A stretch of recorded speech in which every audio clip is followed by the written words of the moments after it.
So, apa hubungannya video gue yang sebelumnya dengan Shingeki no Kyojin? Kita akan bahas di video kali ini, oke?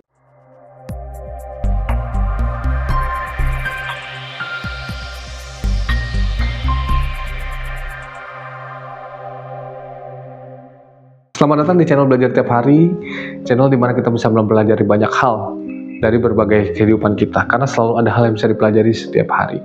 So, hari ini gue mau bahas apa hubungannya kebencian Cina atau berbagai negara Asia terhadap Jepang dengan anime Shingeki no Kyojin.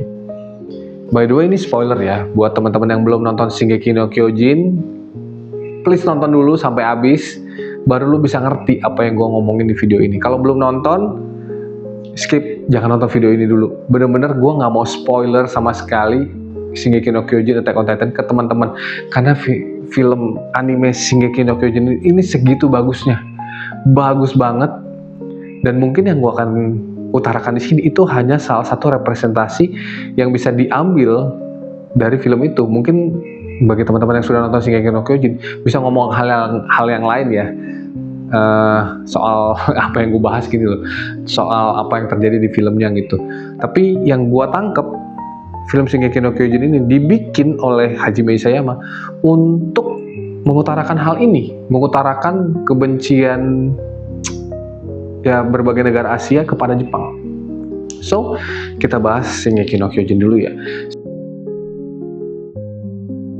Shingeki no Kyojin ini dari awal gue bingung sebenarnya orang yang jahat siapa, ya kan? Karena dari awal ya Annie,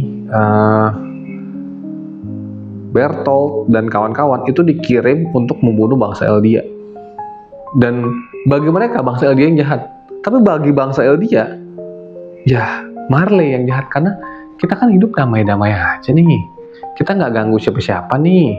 Tapi lu kirim orang buat bantai kita. Dan kalau Eldia mati, Marley, dan bukan cuma Marley, tapi seluruh dunia merayakan kemenangan.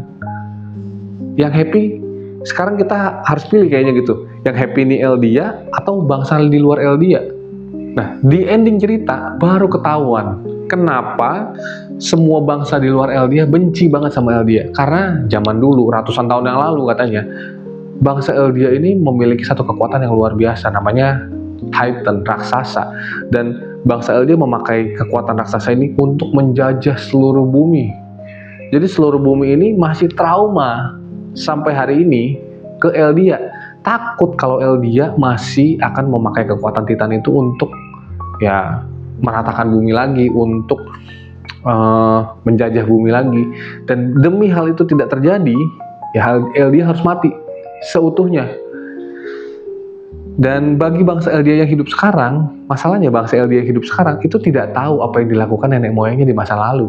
Mereka tidak tahu kalau nenek moyangnya menjajah seluruh dunia. Mereka tidak tahu kalau nenek moyangnya itu tirani. Mereka tidak tahu nenek moyangnya sadis, jahat. Mereka nggak tahu, mereka hidup biasa aja. Dan sekarang mereka hidup di dalam ketakutan. Ketakutan akan dibantai oleh orang luar. Setiap hari hidupnya takut. Bener-bener, ya hari ini mati ya, hari ini mati. Setiap hari hidup dalam ketakutan. Bayangin tuh, jadi bahasa Eldia susah. Tapi jadi orang luar susah juga. Karena orang luar juga takut kalau suatu hari Eldia akan bangkit dan menjajah kita lagi. Kita akan diinjak-injak lagi, takut. Jadi dua-duanya ini bergerak dengan rasa takut. Yang luar takut diserang, yang dalam juga takut buat hidup. Maka itu ya satu serang demi nggak diserang, yang satu defend demi nggak diserang gitu. Jadi bangsa Eldia dan Marley dua-duanya sama-sama ribut ya karena rasa takut. Oke, singkat cerita, ke ujung ceritanya banget, si Eren sebagai peran utama dihadapkan oleh sebuah pilihan ya. Sekarang pilihannya bangsa Eldia mati aja semua, lalu masalah selesai, atau ya semuanya mati, bangsa Eldia doang yang hidup. Karena kalau yang lain tidak dihancurin, tidak dimusnahin semuanya pasti tetap akan benci sama Eldia. Dan bangsa Eldia ini kan bangsa pewaris Titan ya. Jadi semua orang Eldia itu punya potensi untuk menjadi raksasa, sementara orang lain enggak. Makanya orang di luar Eldia itu merasa Eldia ini ancaman. Karena mereka semua bisa jadi raksasa, kemungkinan bisa jadi raksasa, tapi orang lain nggak bisa. Maka itu ini bangsa iblis ini, mereka bilang dia ini bangsa iblis gitu ya.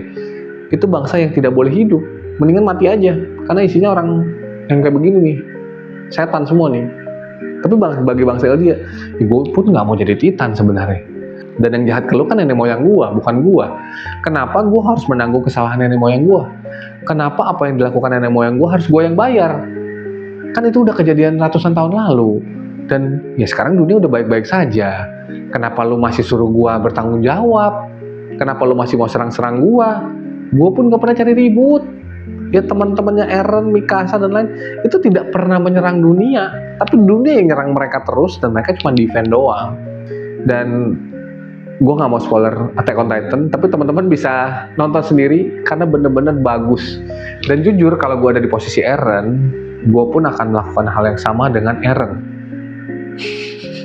Ironi ya, tapi gue akan melakukan hal yang sama dengan Eren. So balik ke kisah awal, kalau teman-teman udah nonton video gue yang sebelumnya ini, kenapa Cina bisa benci banget sama Jepang, mungkin teman-teman udah bisa relate ya dengan paparan gue yang tadi gue jelaskan tentang film Shingeki no Kyojin, Attack on Titan ini. Karena Eldia, kita bisa anggap Eldia ini adalah orang Jepang. Ratusan tahun lalu, mungkin belum ratusan tahun lalu, malah masih puluhan tahun lalu ya, belum 100 tahun. Ya, ratusan tahun lalu, orang Jepang menjajah banyak hal di dunia ini. Dan orang-orang yang pernah dijajah itu punya trauma, punya dendam kesumet yang sampai hari ini masih ada ya. Dan seperti yang gue bahas di video sebelumnya, para korban itu menuntut permintaan maaf dari si Jepang, tapi si Jepang nggak mau minta maaf sih, tapi nggak tulus. Kalau di Shingeki no Kyojin, si Armin yang keliling dunia untuk minta maaf. Nah, mungkin itu adalah jawaban Hajime Isayama juga.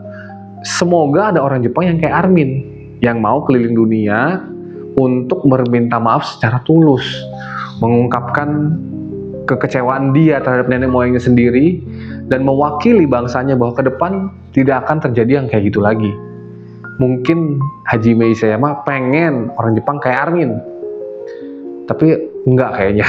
Dan yang terjadi di dunia ini ya benar-benar mirip banget gak sih menurut teman-teman sama yang ada di Shingeki no Kyojin, bahwa banyak orang yang di bekas jajahan Jepang pengen Jepang do something, tapi Jepangnya nggak mau. Akhirnya ya konflik ini tetap terus ada. Dan orang Jepang yang zaman sekarang, teman-teman kalau nonton ya, gue pernah nonton Nihongo Mantapu, itu teman-temannya si Jaro nggak ada yang tahu kalau ternyata dulu Jepang pernah membantai Indonesia, pernah menjajah. Nggak ada yang tahu karena nggak diajarin. Ini nggak di sejarah kelam ini nggak diturunin ke anak-anaknya, ke keturunan-keturunannya. Jadi keturunan orang Jepang itu cuma tahu, oh Jepang asik, Jepang baik, Jepang oke, tapi nggak tahu kalau ternyata nenek moyangnya itu setan. Dan musuhnya mereka tahu, musuhnya mereka diajarin dari kecil bahwa oke, kita dulu jahat dan sekarang kita mau jadi baik. Kita dulu brengsek, kita mau memperbaiki kesalahan nenek moyang kita dengan apa yang kita bisa lakukan sekarang. Ya, kita minta maaf, kita mungkin bayar ke seluruh dunia dengan apa yang kita bisa. Kita ya berikan bantuan kepada negara-negara jajahan, kita berikan kompensasi kepada korban-korban jajahan kita, kepada comfort woman, atau kepada korban-korban yang dari pembantaian Nanking, atau dari korban-korban yang sudah diuji coba tadi. Kita kompensasi semuanya. Karena negara Jepang sekarang kaya ya. Mestinya itu yang mereka lakukan, tapi nyatanya tidak. Jadi hubungan erat antara yang terjadi di kisah nyata dengan Shingeki no Kyojin, jawabannya ada di Armin. Jadi gue harap banget, mungkin Hajime Isayama juga berharap hal yang sama, semoga orang Jepang bisa melakukan hal yang sama dengan yang Armin lakukan, yaitu keliling dunia dan meminta maaf. So inilah paparan gue ya soal hubungan Shingeki no Kyojin dengan kisah nyata. Teman-teman sendiri setuju gak kalau ternyata Shingeki no Kyojin ini berkaitan erat dengan kisah nyata yang terjadi sekarang? Kalau kita mengandai-ngandai Eldia adalah Jepang, atau teman-teman mungkin punya pemaparan yang lain tentang Shingeki no Kyojin. Tapi menurut gue benar-benar Shingeki no Kyojin tuh ditulis Hajime Isayama untuk menyampaikan kisah ini bahwa Jepang tuh mestinya minta maaf kepada seluruh dunia. Dan mungkin sekarang yang terjadi di filmnya ya, Jepang itu menghancurkan semuanya. Karena ya kalau di anime ya, namanya juga anime ya, mereka tidak punya pilihan. Kalau di anime kan si Eldia ini pilihannya cuma mati. Kalau lu nggak mati, ya seluruh dunia yang mati. Dan itu yang dipilih oleh si Eren. Daripada gue yang mati, lu semua aja yang mati. Karena gue cuma mau hidup. Gue nggak tahu apa yang nenek moyang gue lakukan. Dan mereka, ya si Eren rambling sampai 80% dunia mati, sisa 20%. Dan mestinya ini menjadi apa ya? Warning bagi seluruh dunia kalau lu jangan macam-macam lagi sama Eldia. Tapi ya teman-teman lihat ya, di endingnya banget Shingeki no Kyojin, perang terjadi lagi. Yes. Kenapa? Karena Eldia masih hidup. Karena selama Eldia hidup, Titan itu akan selalu ada dan seluruh dunia pasti akan takut kepada Titan. Ya, kekuatan besar ini ancaman bagi negara di luar Eldia. Tapi kan kalau Jepang sekarang kan enggak ya. At least yang Jepang bisa lakukan ya minta maaf secara tulus dan secara terbuka. So gimana menurut teman-teman? Berhubungan nggak antara kisah nyata dan kisah di Shingeki no Kyojin?